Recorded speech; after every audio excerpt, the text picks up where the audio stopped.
Hello and welcome to a very special How I Paint Things. Now, what I've got in front of me today is one of the Highlanders for the British Empire from the game Gloom 1926. Now, these guys are 3D prints, but they are also available, purchasable as miniatures, and I'll put a link in the description to where you can pick those up from Fickle Dice, who are the producers. Now, this video comes sponsored by Fickle Dice, so thank you very much to them. I've had a great time painting this dude, and today I'm going to show you how you can do tartan with a minimum of fuss. It is a little bit of a longer method than I think I would ordinarily do on most of my troops, but it looks really cool. So, as always, all of the paints will be listed in the description below for this one. Let's get started. So once your print is cleaned and assembled, it's time to go ahead and prime them. And for this I've used Zandri dust, the same as I have all of the other stuff for the British Gloom Trench range. It just suits that slightly muddy finish that you want in the recesses, and any areas that I might miss are going to look suitably grimy and gross. So, pretty ideal, that one. What we'll start off with is a little bit of tanned flesh from the army painter. Now, he doesn't have a huge amount of skin showing, but he's got a little bit just at the front of his face. Obviously, if he's wearing the gas mask, you've chosen those heads instead, then you don't need to do this bit.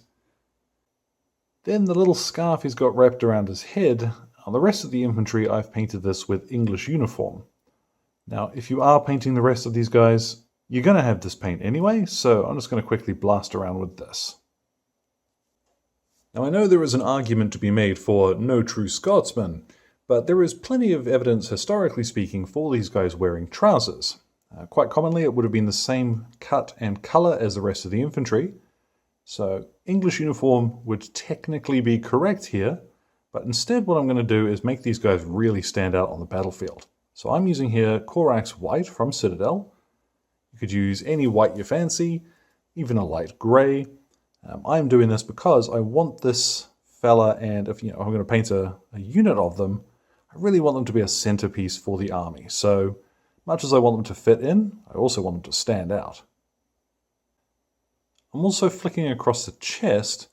This is obviously going to make a terrible mess, and we're going to struggle to not cover some of it when we paint the red in a moment, but it will make it easier in the long run just to have that white base coat down now.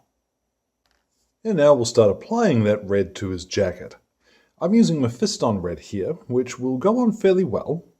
It will darken down a fair bit as it dries, but remember we're going to shade and then highlight this anyway.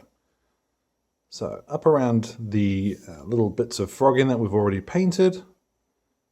Don't need to be too careful because we do need to get in between them. Oh, there we go. Paint straight over the top of those. You'll see that I've made a right pig's ear of the frogging on the chest. I'm not too worried because, like I said, we're going to base coat that later. What we are going to base coat now is finally the tartan. And to be perfectly honest, there's two ways you can go about this.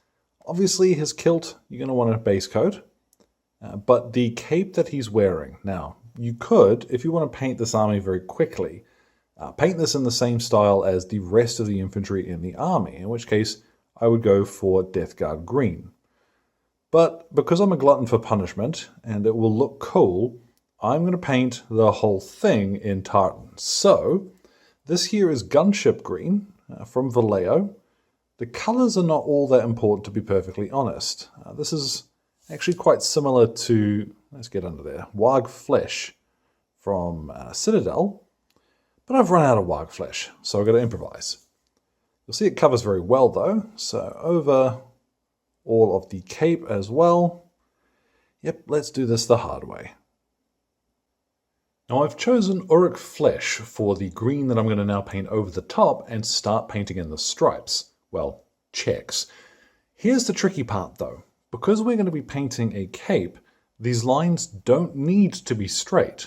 The folds and what have you in the cape are going to make it so that if we make any mistakes, we can actually turn to the natural shape of the miniature to kind of do some of the work to hide that for us. But one little trick I find is that it's easier to do this from upside down. Start from the base of the cape that you're going to be painting, and let's just start painting a little line up the cape, and we'll use this first one as a guide for where the others ought to be. Now you'll notice at this point I'm not all that fussed about coverage. What I want is for these to be mostly straight with one another, and we can tidy this up as we go. So as the folds start coming together up towards his neck, I'll bring those lines a little bit closer together. And same too down here, start the same distance apart. Now we don't want to be painting straight, we want to be trying to follow the cape. Oh goodness. If there were an easier way of doing this, I would love to know. If anybody comes out with tartan paint on April the 1st, my goodness, I am going to be first in line to pre-order that, I'll tell you what. Now once you've got those sketched in, what you can do is start thickening them out, because we do want these to make squares. So very thin lines is not going to quite suit it. So let's thicken these out a little bit. And now that we know which direction they're traveling in, it's a little bit easier to do this. Now, at the moment, he does look a little bit like an angry watermelon, which is not quite what I've got in mind. It's going to look way cooler once we're finished, I promise. You will see that some of these bulge a little bit, and I've splashed one or two little areas, but resist the temptation to try and fix those up right now, because we've now got to do the other direction. So, here we go. Same thing again. Pick an area and start painting across the entire thing. Just thin little lines to start with, and then we can bulk them out in a second. Now, ironically, once I got into the groove with that, it was actually quite zen. You'll see these squares are not all exactly the same size or shape as one another, but what we're going to do now is the final stripes on the tartan. For this, I'm going all the way up to Wild Rider Red, which is super bright. But with a very fine brush, let's very carefully start painting that final line in the center of all of our thick green lines. You see I've already splodged in one area, but I'm not too concerned. What I'm going to do this time is try and just block out an area at a time, because it's going to be easier than trying to paint and have to keep moving my hand straight down the miniature. So you'll see I'm just turning them on the little dowel I'm holding them on, and without having to move my hand, I have a little bit more control. I can keep my brush in much the same position to help me keep those lines straight. Oh my goodness, that does take a bit of doing, but it's going to be worth it once they're shaded. I have gone back with a little bit of my Gunship Green to tidy up some of those squares. With the red, I was quite lucky. I was pretty good with my aim, didn't need to. But yeah, now we can carry on painting some of the other details. I've got here Mournfang Brown, and I'm going to go over the gloves. I'd thought about doing them as woolen gloves, but they look just a little bit bulkier, like they're actually designed for swordplay. Now, there are a few little golden details, such as the little pins up on his cape, and this one on this fella dangling down here. I'm also going to paint in the sporran with this. Now, this is just a single big plate, which looks like it's been hit before, so I am going to paint the whole thing in. And the hilt of his sword. Now with some Averland Sunset, we're going to get in and paint the frogging on his chest. Now we can go to some fresh Corax white, and we'll tidy up his webbing. If you've been careful, there shouldn't be a huge amount of this to do, but it's kind of inevitable that you will end up with a few little splashes here and there. Now there are a couple of little details that I want to touch in here with some Balthasar gold, which is actually a much deeper, almost brassy colour. I'm going to start with the little dealy boppers on the front of his sporran here. As well, the targe that he's carrying. Now this has clearly been dinged up. So to me it says that he's chosen metal as the material for that to be made from, which makes perfect sense because you're probably not going to get a bulletproof wooden targe. So I'm going to paint in the recessed panels with this Balthasar gold. Then we're going to dip down and away from the shield, and I'm going to use Rakarth Flesh on these little doofers that he's got wrapped around his legs. And now I've done those because we're going to move on to painting in his boots and any other black details. Now for this, what I've got is German grey, but you could use a straight black if you prefer. I've got way too much on my brush. Actually, let's start up here. So the bear skin, I'm going to paint in with this, slowing down a little bit when I come near his face. I'm also going to use this to paint in his mustache with a slightly smaller brush. Now obviously for his mustache there isn't really a uniform color, so use whatever you fancy there, and you'll probably have a few browns in your collection to choose from. Now while that is drying, I've got here some refractive green, and this is the same color that I would use for the armor and the helmets on all of my other infantry for the British Empire. So any little bits of metal, like his shoulder pads and these gauntlet covers he's wearing, or gauntlets I suppose, paint them in the same color as the rest of the metal in the army, and it will help tie them together a little bit with them. Now I'm going to fill in the metal details, or the silver metal, with some Iron Hand steel. Now, this is a relatively light color going on, but when we shade it later, it's going to dull down quite a bit and look pretty cool. So I'm going to go over the Taj itself with this, as well as his blade, and little bits on his scabbard here too. There we go. Now the last colour that we're going to apply as a base coat is going to be Mahogany Brown from Vallejo. Now I've used this as the leather colour on the other troops in the British Empire range. So these straps holding on his gauntlets, and if you're feeling saucy, maybe a little of it on the cords around his legs here. Now once that has had time to dry, and you've gone back and done any last minute tidy up you want to do, it's time to go ahead and apply our shade. Now I always recommend that if you're going to use an all-over shade, something like Agrax Earthshade or Strong Tone, thin it down. You can use medium ordinarily. What I'm going to use is Agrax Earthshade half and half with Lahmian medium. But anything which will stop the shade or wash, whatever you're using, from quite so thoroughly darkening down the flatter areas, but leaving our shading intact, bonus. So let's flick them around, and moment of truth time. Start applying this over the entire miniature, but concentrating and making sure that it is getting into those recesses. So apply this over everything. Anywhere that you get great big kludgy pools, you can shift it away while it's still wet. But yeah, once this has all been applied, I'm going to leave this somewhere warm for about half an hour.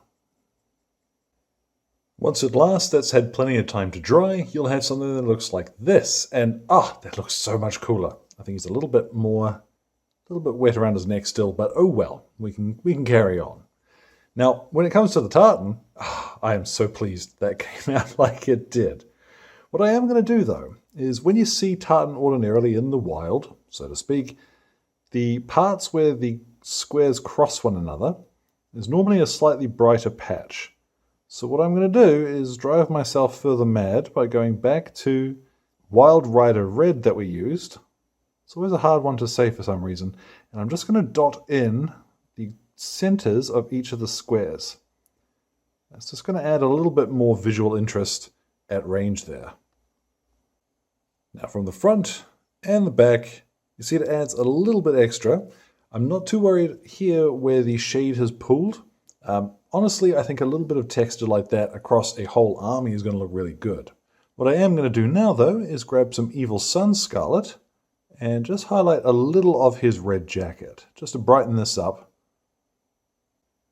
A little Ungor Flesh to highlight the yellow on his coat. And just a tiny wee spot of white scar on a few of the white details to make them shine a little bit at the corners. It doesn't have to be white scar.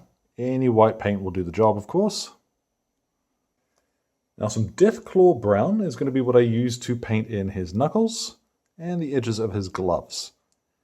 This way, it'll differentiate it a little bit from the mahogany brown leather that we've done. This will look quite extreme going on, but it does dull down a bit as it dries. Now, any gold details that you want to highlight, I'm actually going to do in two stages. Now, this is a little bit more fussy than the line infantry, but I figure something like this is going to be a centerpiece to your army anyhow. I have Liberator gold, and I'm going to pick out a few of the larger flat areas of the gold details that we have painted. And then with some Vallejo Model Air steel, I'm going to do just a few tiny wee, extremely sharp, ding, sort of moments right at the edge of the gold. And you can also use this, if you fancy, to highlight some of your metalwork. I'd suggest, though, you probably don't want to do very much of that. Otherwise, you're going to be highlighting an awful lot of that. Now, I'm using the steel from Vallejo because it's very similar to Stormhost Silver, but it just doesn't... It holds together a little bit better. I find it smoother and nicer to use. Now, on his cheeks and nose, I'm going to add just a little bit of Cadian flesh tone to brighten those up a bit. Now, I still had some German grey and some white on my palette, so I did quickly jump in there and paint his eyes. What I am going to use is some Kislev flesh just to finish off the tip of his nose and his very prominent cheekbones. Then the very last thing I'm going to do is to load up my little makeup brush here with some light sea grey from Vallejo. This is very much like Fimrizian grey, but without being quite so blue. Administratum grey will also work in a pinch, and I'm going to very lightly dry brush his bare skin, and as well the little tassels on the front of his sporran. Now once I'm finished with this, I'm going to go ahead, base him up the same way as I did the British Rifleman, and I will link to those in the description. Let's get a look at what this fellow looks like when he is all done. And there at last, our Gloom Trench British Empire Highlander is complete. And I had a lot of fun doing this fella. I'm not sure that I would want to do more than one unit for an army, but honestly, having done it, I'm really pleased that I did. I'm quite happy with that result. It's a lot more work than an ordinary rifleman is going to cost you, but the end result is something I think that you can put on the table and is going to immediately stand out as something really special. Hopefully that your opponent doesn't then choose to shoot off the table in the first turn, which is how my nicely painted stuff tends to go.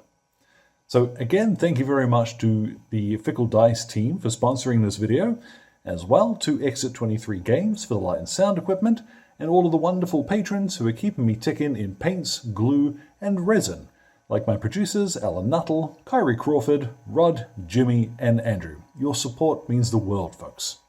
Any questions or anything, feel free to drop them in the old comment box below.